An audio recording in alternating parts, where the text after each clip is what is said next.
আজি মাত্ৰ প্ৰথম দিনাৰ কাৰণে আমি যিখন সমিতি গঠন কৰা হৈছিল আমি একেলগে বহিলোঁ।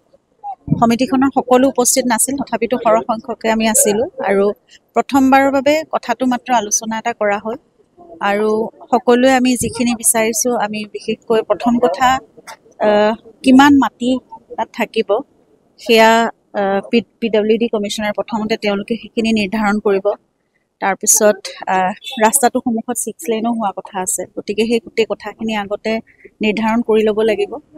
আৰু আমি বিচাৰিছোঁ জুবিনে যিহেতু প্ৰকৃতিক ভাল পাইছিল, গতিকে প্ৰকৃতিৰ লগতে সম্পূৰ্ণভাৱে সম্পৃক্ত কৰি যিখিনি টেকন'লজিকেল কথাও থাকিব লাগিব, কৌশলগত কথা, কাৰণ আমি অকল অনাগত 2-3 বছৰৰ কথা নহয়, নতুন প্ৰজন্মক সম্পূৰ্ণ সাঙুৰি সকলোৱে যাতে নিজক তাত কানেক্ট কৰিব পাৰে আৰু তাত সোমালেই যাতে সকলোৱে যেনেকৈ সকলো লোক জুবিনৰ লগত কানেক্টেড হৈ আছে, নিজৰ আত্মা, নিজৰ মন, সকলোবোৰ নিজৰ আৱেগ জুবিনৰ সৈতে জড়িত হৈ আছে, সকলো তাত সোমালেই যাতে জুবিনক বিচাৰি পায়, তেনেকুৱা ধৰণৰ নিজৰ আৱেগক বিচাৰি পায়।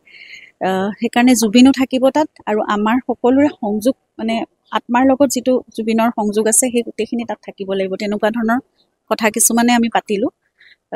এতিয়া লাহে লাহে আৰু কেইবাখনো হয়তো আমি কেইবাবাৰো আমি বহিব লাগিব, তেতিয়া বহুত আইডিয়া আহিব। আমি ঘৰৰ পৰা ভণ্টি আৰু মই এইখিনি কথাই ক'লোঁ যে জুবিনে কি কি ভাল পাইছিল, কেনেকুৱা ধৰণৰ কথা, আমাৰ নিজৰ যিখিনি আইডিয়া লৈ আহিছোঁ সেইখিনি আমি ক'লোঁ। সকলোৱে নিজৰ নিজৰ ফালৰ পৰা কিছু কিছু কথা ক'লে, গতিকে আজি মাত্ৰ অংকুৰণ এটা বুলি ক'ব পাৰি আৰু আৰম্ভণি হৈছে। গতিকে প্ৰথমতে এইখিনি কথা ডিচাইড হৈ লওক, যিখিনি মানে মাটিৰ কথাটো আটাইতকৈ ডাঙৰ কথা, সেইখিনি চাই লওঁ।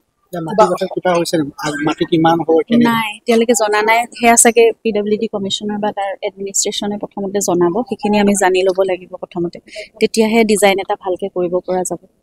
আমি মাথো আজি নিজৰ নিজৰ আইডিয়াখিনিহে সকলোৱে মানে ইজনে সিজনৰ লগত শ্বেয়াৰ কৰিছোঁ। সময়সীমা কিবা নিৰ্ধাৰণ কৰা হৈছে? বস্তুটো ভাল নহ'ব, সেইকাৰণে খুব ভালকৈ আমি কৰিব লাগিব যিটো কৰিম, আৰু জুবিনক তাত আমি জীয়াই ৰাখিব লাগিব। আৰু প্ৰথম এটা অনুৰোধ মই সকলোকে কৰিছিলোঁ যে তাত কোনো সমাধি, স্মৃতি ইত্যাদি শব্দবোৰ জড়িত হৈ নাথাকে, কাৰণ জুবিন সকলোৰে মাজত জীয়াই ৰখাৰহে আমাৰ ইয়াৰ পিছৰ প্ৰতিটো পদক্ষেপ জুবিন আমাৰ মাজত জুবিনক জীয়াই ৰখাৰ এটা প্ৰচেষ্টা।